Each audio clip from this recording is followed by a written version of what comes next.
ওই বান্দা আল্লাহর কাছে বলবে, আল্লাহ আমাকে যা কিছু তুমি দিয়েছিলে তার মধ্যে সবচেয়ে গুরুত্বপূর্ণ জিনিস ছিল আমার জীবন।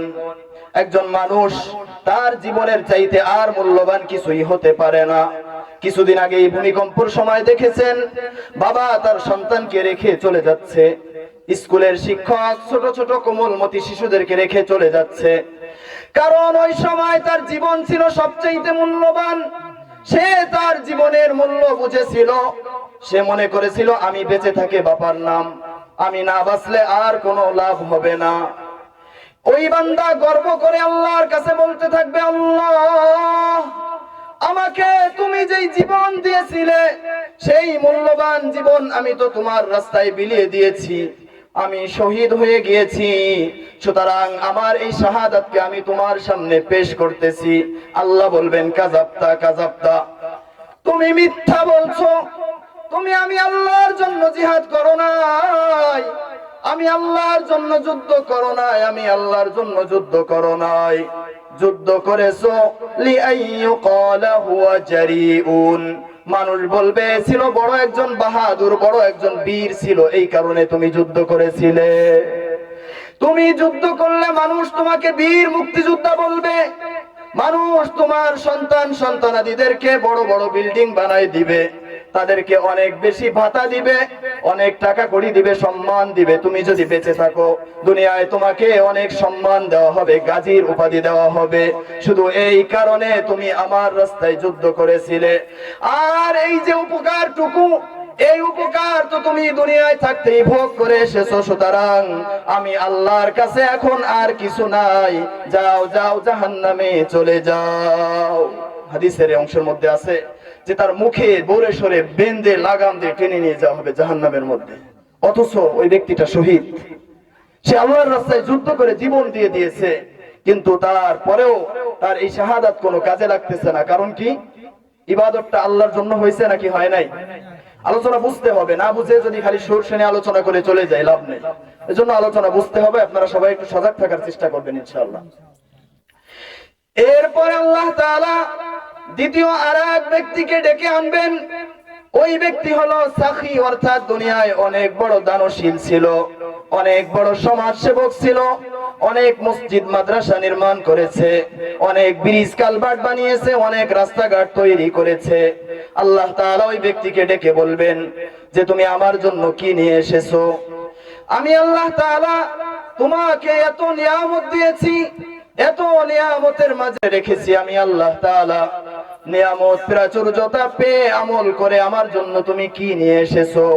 তখন ওই বান্দা গর্ব করে বলতে থাকবে, আল্লাহ তুমি আমাকে সম্পদ দিয়েছিলে, দুনিয়ায় আমি ধনী ছিলাম, সম্পদশালী ছিলাম, এই সমস্ত সম্পদ আমি তোমার দ্বীনের জন্য ব্যয় করে দিয়েছি, আমি আল্লাহর রাস্তায় ব্যয় করে দিয়েছি, আমি রাস্তাঘাট নির্মাণের জন্য ব্যয় করে দিয়েছি, আমি ব্রিজ কালভার্ট মসজিদ মাদ্রাসার জন্য ওয়াজ মাহফিলের জন্য ব্যয় করে দিয়েছি। আল্লাহ বলবেন, কাযাবতা, তুইও একটা মিথ্যুক, তুমি মিথ্যা বলছো, তুমি দানগুলো আমার জন্য করো নাই, আমি আল্লাহর জন্য এই দানগুলো তুমি করো নাই, বরং তুমি এই দানগুলো করেছিলে, সমাজের মানুষ তোমাকে সমাজ সেবক বলবে, সমাজের মানুষ তোমাকে বড় দানবীর বলবে, সমাজের মানুষ তোমাকে চেয়ার ছেড়ে দিবে, সমাজের মানুষ তোমাকে চেয়ারম্যান বানাবে, মেম্বার বানাবে, সম্মানের নাম দিয়ে তোমাদেরকে ডাকবে, শুধু এই কারণে তুমি এই ইবাদতটুকু করেছিলে, সুতরাং যাও যাও জাহান্নামে চলে যাও। নাউজুবিল্লাহ, কি ভয়ঙ্কর অবস্থা দেখেন। একজন মানুষ নিজের টাকা পয়সা সব শেষ করে দিচ্ছে সমাজের উন্নয়ন কাজে, ইসলামের উন্নয়ন কাজে, তবু কোনো কাজ হচ্ছে না। এইবার যেটা আসবে এটা শুনলে আরো অবাক হবে। এরপর আল্লাহ তাআলা তৃতীয় ব্যক্তিকে ডেকে আনবেন, ডেকে আনে বলবেন, আমার বান্দা তোমাকে আমি হাজারো নাজ নিয়ামত দিয়েছিলাম, আমার নিয়ামত প্রাচুর্য পেয়ে তুমি কত না দুনিয়ায় করেছো, আমি আল্লাহর জন্য তুমি কি নিয়ে এসেছো? আমি আল্লাহর কাছে তুমি আজ কি উপস্থিত করবে? কোন জিনিস নিয়ে তুমি করবে আমার আল্লাহর সামনে আসবে? তখন ওই ব্যক্তি এই দুইজনের তুলনায় আরো বুক ভরিয়ে বলবে, আল্লাহ আমি আমার জীবন আমার টাকা পয়সা, আমার স্ত্রী সন্তানাদি সব কিছু তোমার রাস্তায় বিসর্জন করে দিয়ে আমি তোমার দ্বীনের জ্ঞান অর্জন করছি, আলেম হয়েছি।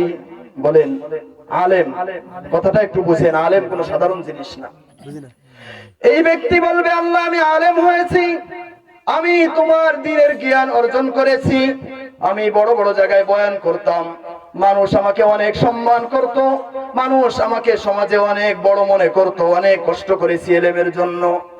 আল্লাহ বলবেন কাযাবতা, তুমিও মিথ্যা বলছো, তুমিও যে এলেম শিক্ষা করেছিলে এটা আমি আল্লাহর জন্য করো নাই, বরং এটা করেছো সমাজের মানুষ তোমাকে আলেম বলবে, সমাজের মানুষ তোমাকে চেয়ার ছেড়ে দিবে, সমাজের মানুষ তোমাকে বড় বড় জায়গায় নিয়ে ওয়াজ করাবে, সমাজের মানুষ তোমার সম্মানার্থে নারায়ে তাকবীর দিবে, তোমার সম্মানার্থে মানুষ দাঁড়িয়ে যাবে, শুধু এই কারণে তুমি এলেম শিখেছো।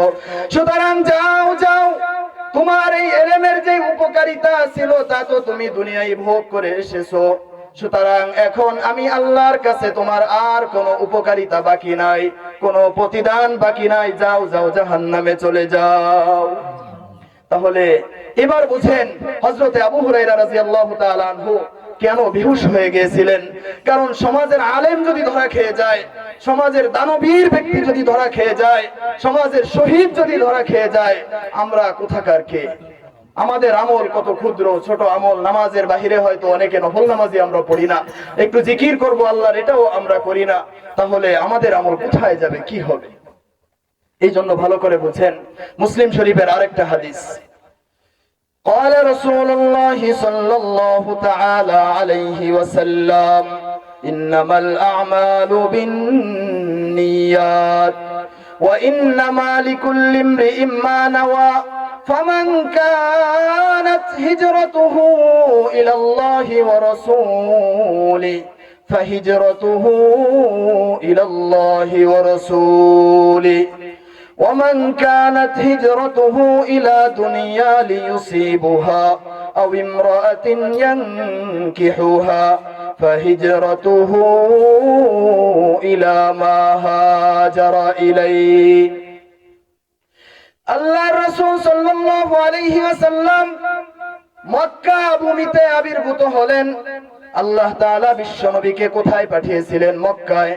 মক্কায় পাঠানোর পর 40 বছর বয়সে যখন বিশ্বনবীকে আল্লাহ তাআলা নবুয়তের মতো মর্যাদার জিনিস দান করলেন এবং সাথে সাথে বললেন ওয়াআনযির আশীরাতাকাল আকরাবিন, তোমার নিকটতম মানুষ যারা আছে, তোমার চাচা ভাতিজা, তোমার আপন লোক মা বাবা যারা আছে, তাদের নিকটতম ব্যক্তিদেরকে দ্বীনের দাওয়াত দাও।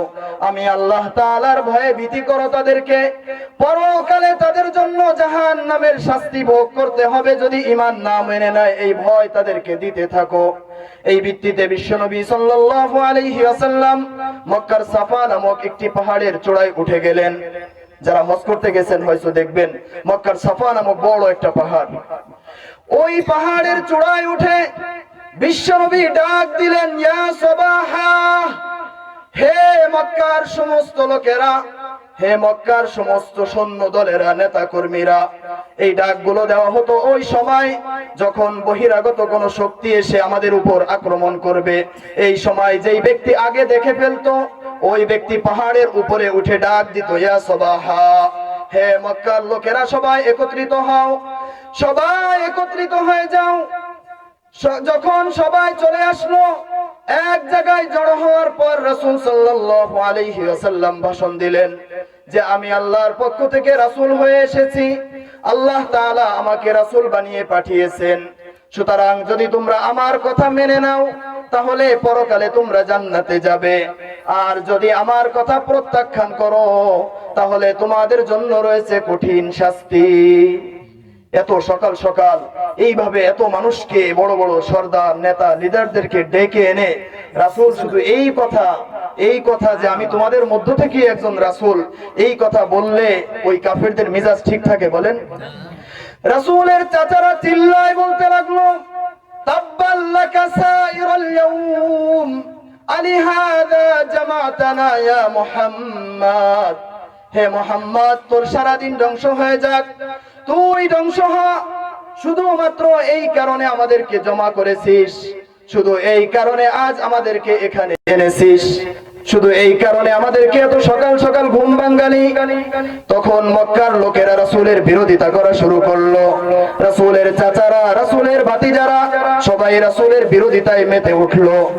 এক পর্যায়ে অল্প কিছু মানুষ যখন মুসলমান হলেন, মুসলমান হওয়ার পর এই মক্কার সমস্ত কাফেররা তাদেরকে নির্যাতিত নিষ্পেষিত করতে লাগলো।